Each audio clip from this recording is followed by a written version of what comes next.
Imagine walking alone through the city at night. Suddenly, a stranger appears on the side of the street. His eyes, they seem to look right through you. He asks you just one question. If your anger is destroying you, then who is the real enemy? Have you ever wondered? Anger is not your weapon, but it could be your enemy. Do you think you've won? No, young man. Today you've been defeated. You just don't realize it yet. Because anger always destroys its owner first. If you want to know why anger is not your strength, but your trap, read this book.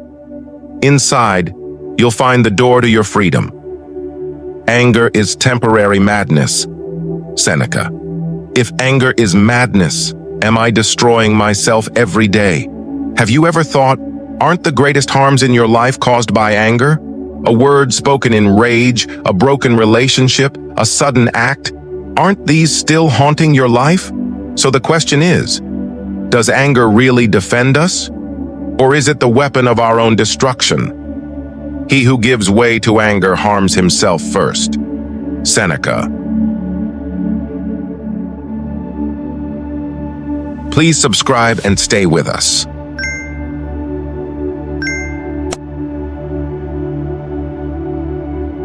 An American corporate lawyer, Ethan, moves through the crowded streets of New York City. His life is filled with anger, competition, and busyness. We first see Ethan in a courtroom publicly insulting his opposing lawyer. Hatred in his eyes, fire in his voice. He is willing to cross any line to win. As he exits the courtroom, the same stranger appears before him. In a deserted corner, the old man stops him and says, "Do you think you've won?" No, young man. Today you've been defeated, you just don't realize it yet. Because anger always destroys its owner first, Ethan wonders. Who is this man? How can he see so clearly the unrest inside me? The stranger hands him an ancient book, Seneca's On Anger. He says, if you want to know why anger is not your strength but your trap, read this book. Inside lies the door to your freedom. Ethan reads the first line. Anger is temporary madness. Seneca, he thinks, if anger is madness, am I destroying myself every day? Have you ever thought, aren't the greatest harms in your life caused by anger? A word spoken in rage, a broken relationship, a sudden act. Aren't these still haunting your life? He who gives way to anger harms himself first. Seneca. Back in his New York apartment, Ethan sits down to dinner with his wife, Claire. Claire complains, "You're always busy with the court. Even at home, you're on the phone. You never make time to talk to me." Normally, Ethan would have exploded, but he remembered Seneca's line. The greatest remedy for anger is delay. Seneca, he takes a deep breath and drinks some water. Then he calmly says, "You're right, Claire. I haven't been giving enough time." Claire is surprised. "Last night, when you responded calmly, that meant the most to me." Inside, Ethan wonders, is suppressing anger really enough, or am I destroying myself from within? That night, he reads Seneca's warning. Anger always goes beyond what is fair, and it often passes over into cruelty. Seneca, he realizes, once anger is unleashed, it has no bounds.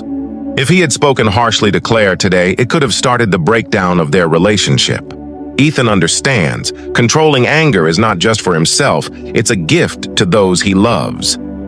Have you ever lost a relationship because of a moment of anger? Doesn't controlling your anger protect those you care about the most? That night, the stranger appears again. Today you saved your home from destruction. But remember, the real test is outside, where others will try to exploit your weaknesses. Be ready, because soon you will face a situation where your entire career depends on controlling your anger. Ethan's biggest courtroom case begins. Winning this case would secure him a partnership at his firm. Losing could ruin his career.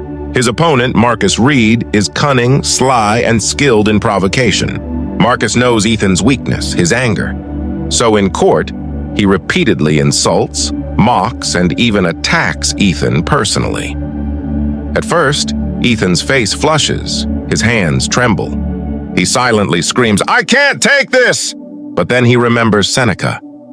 Anger is like a falling rock which breaks itself to pieces upon the thing which it crushes. He takes a deep breath and responds calmly. Everyone in the courtroom is surprised. No one expected Ethan to stay composed. Marcus, seeing Ethan calm, becomes even more provocative, insulting his family. Tears well up in Ethan's eyes. Inside, the fire ignites again. He clenches his fists under the table to avoid an outburst. He remembers the stranger's words. If you want to defeat anger, first learn to acknowledge it. Ethan understands. The fire is inside him, but he can control it. Instead of yelling, he speaks with calm reasoning. The jury leans in to listen. In the end, Ethan wins the case. He is announced as a partner at his firm. Colleagues say, "Seeing you today, we realized how powerful someone can be without showing anger." For the first time, Ethan realizes restraint is not weakness. It is true strength. Have you ever let anger destroy a crucial moment in your life?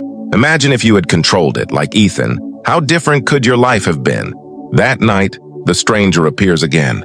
Today, you conquered the battle outside. But remember, the greatest battle is within. Until you calm your own soul, true freedom will not come.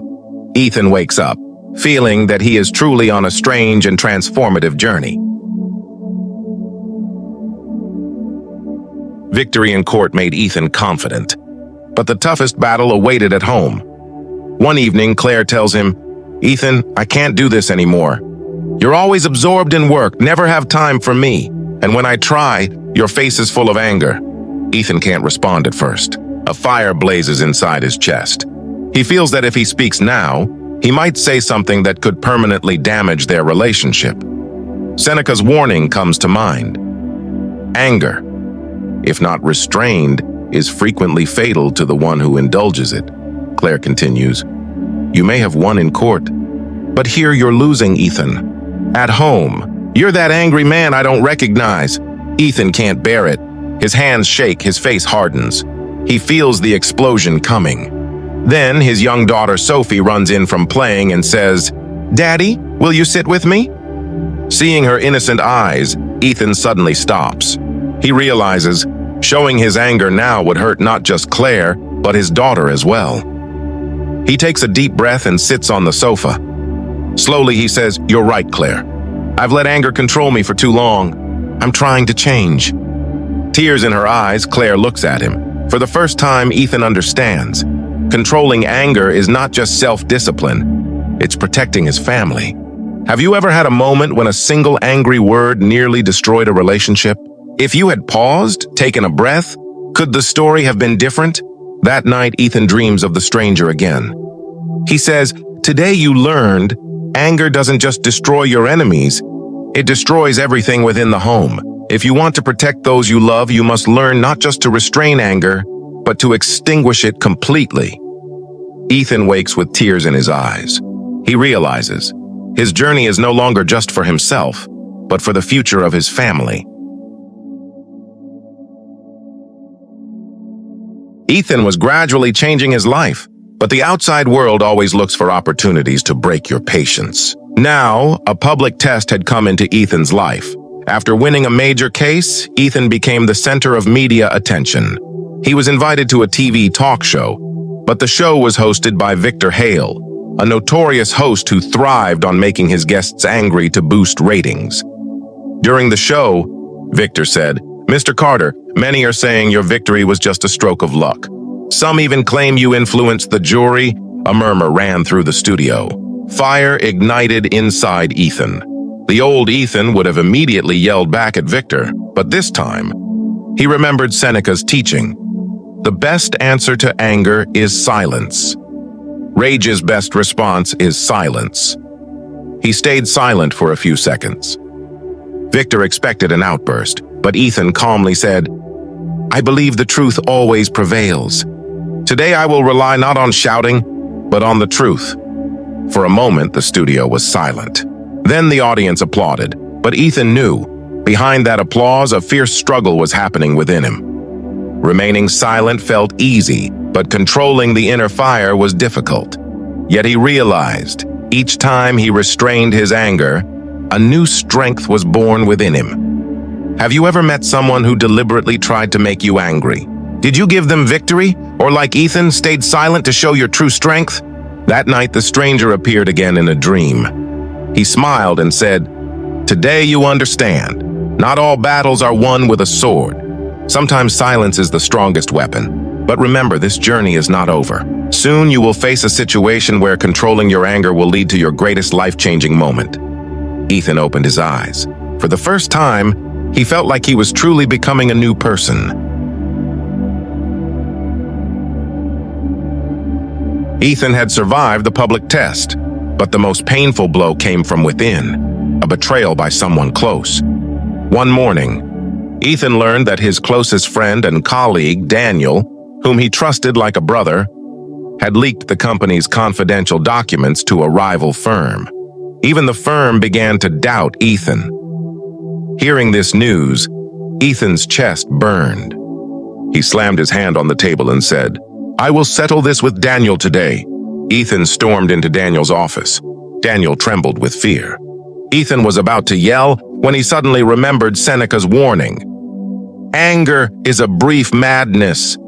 Control it, or it will control you. Rage is a momentary madness. If you don't control it, it will control you.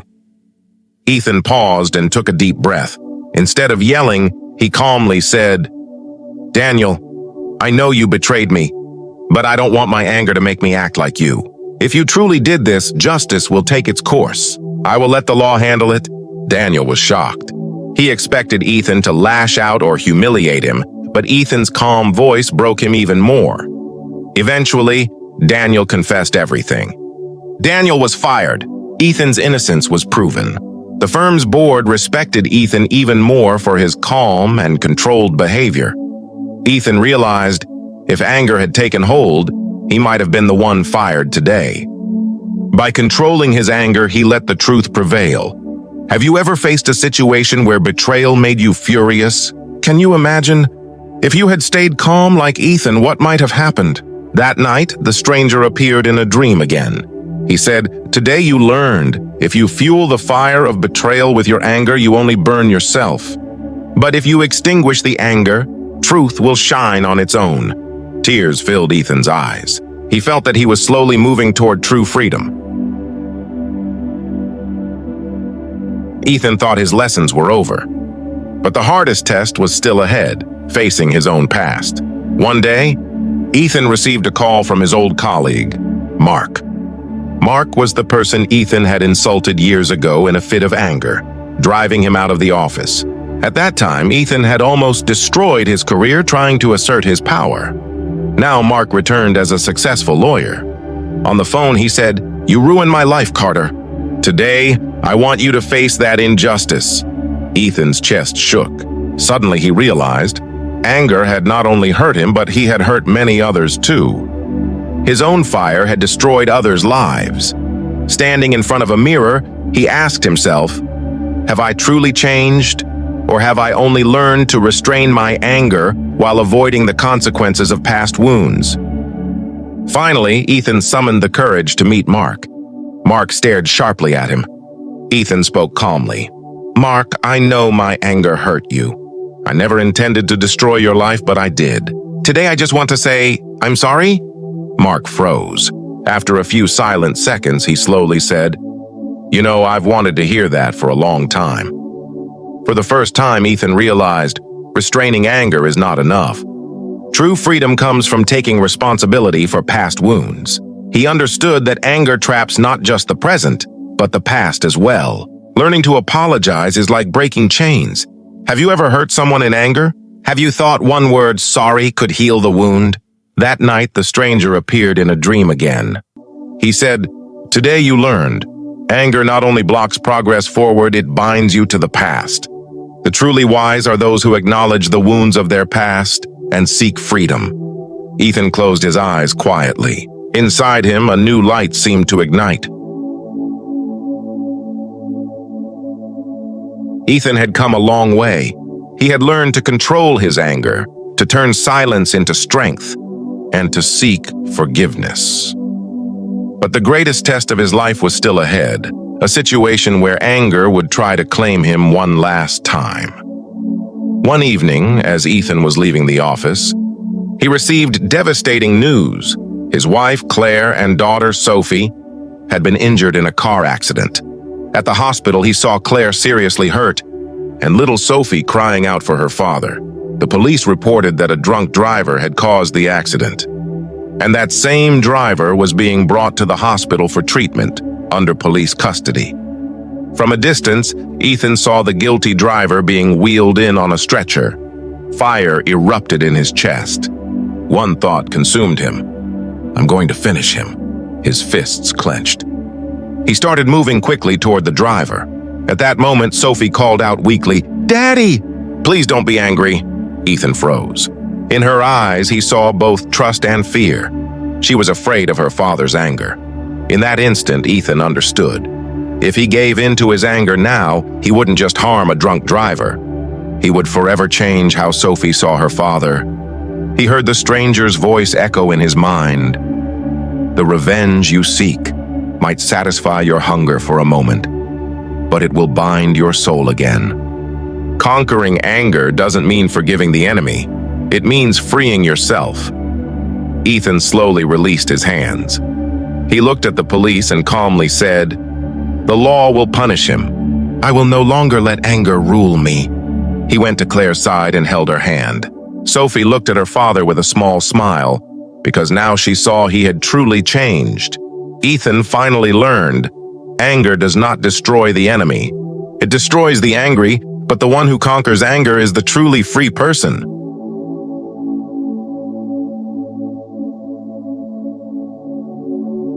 Ethan's journey had reached its final stages. Now, he wanted to teach not just for himself, but for others. After returning from the hospital, Ethan sat in his living room. Claire was beside him, and Sophie rested her head on his shoulder. He opened a book, Seneca's De Ira. Tears filled his eyes, but his face was calm. He thought quietly, "I've realized anger is never power. Anger is a chain that destroys both yourself and others." Ethan had thought life was about victory, but he had learned true victory comes from self-control. He understood, expressing anger brings harm, staying calm creates strength. Forgiving is not weakness, it is freedom. Acknowledging past mistakes is a new direction for the future. In a dream, the stranger appeared one final time. He said, "The one who conquers anger protects not only themselves, but society as well. You have walked that path today. Remember, anger never destroys the enemy. It first destroys its owner." Ethan washed his hands and looked at Claire and Sophie. He knew anger would never rule his life again. Now, he would live guided by peace and wisdom. Have you ever let anger stop you from becoming your true self? Are you ready to break those chains and seek true freedom? From Ethan's story, we learn anger destroys, peace builds.